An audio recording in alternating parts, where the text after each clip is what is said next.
Wow, happy International Humanitarian Day, my colleagues, friends, and followers all over the world. Today, being 19th of August, is a day designated by United Nations for us to remember humanitarian aid workers as well as victims of humanitarian crisis all over the world. Remember that on August 2003, there was an attack in Kana Hotel in Baghdad in Iraq, where about 22 aid workers were killed, and as well as the representative of the United Nations Secretary General in Baghdad was also killed in that attack. So, as a result of that, United Nations now decided to designate 19th of August every year for us to remember this class of persons. So, and I believe that there is a lot of crises all over the world, and we have humanitarian aid workers scattered everywhere in the world. Many persons, individuals, are also contributing their finances to ensure that this crisis is being managed all over the world. I will say thank you very much as we remember you today. Your effort is being appreciated by all persons of goodwill all over the world. But it is important to state at this point in time that the issue of humanitarian aid as well as humanitarian law cannot be discussed effectively if recourse is not being made to the effort of the United States of America as well as the United Nations for us to have what we know as the loss of armed conflict today.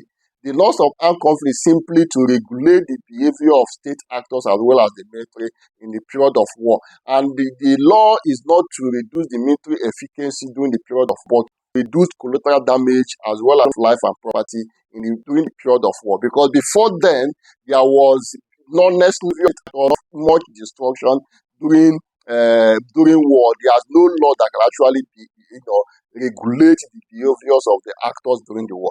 We know very well that the international law did not forbid the issue of war is not forbidden under the international humanitarian law or under the laws of armed conflict, but the behaviors of the actors is being regulated. For example, it was in 1863 when Abraham Lincoln commissioned Francis Nieba, what we know popularly known as the Francis Nieba Code, to adopt the procedure that can actually regulate the behavior of American soldiers during the war. So it was in August 1863 that the code was adopted and codified as the Code of Conduct for United States of America Army. So in 1864, that effort of America was brought for the whole world under the Geneva Convention, which contains several principles to ensure that there is less collateral damage during the period of war. In 1907, we also have the Hague Convention, which also further defined the concept. Under the Hague Convention, we have about 4 concepts. Number one, there's a relief for wounded soldiers during the period of war without recourse to his nationality. That medical assets and medical personnel are not subject of attack during the war, which means their rights are inviolable. Then the issue of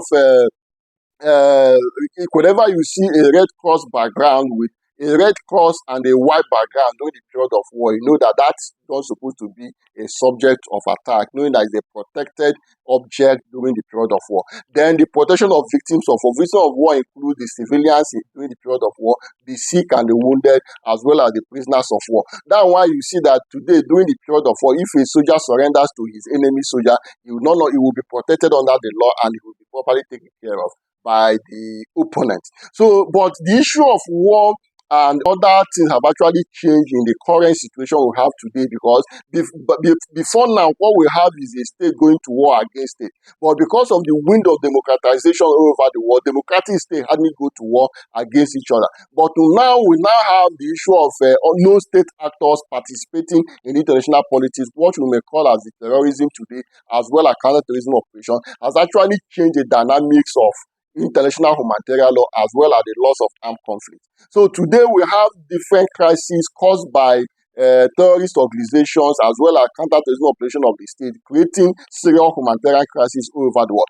Coming back to our place in Nigeria, we also have several other humanitarian crises that has to do with the issue of hunger, the issue of poverty, issue of lack of education, armed robbery, kidnapping, and all that, affecting the Nigerian state and also exposing our citizens into being involved in humanitarian crisis. And today, I want to use this opportunity to remember our soldiers, our police officers, and other members of security agents have actually laid down their life in the counter-terrorism operations. Many of them died, lost their life in the process. Many of them have got injured. Some of them are still in the hospital. Some of them can no longer walk. I also use the opportunity to tell you that we remember you today as remember the international humanitarian law, that your contribution to humanity shall not be in vain. And also to the state actors, there is a need for us to have a peaceful world, because if there is a peace, if there is peace in a society, the issue of crisis as well as humanitarian concern can actually reduce. So let us begin to have human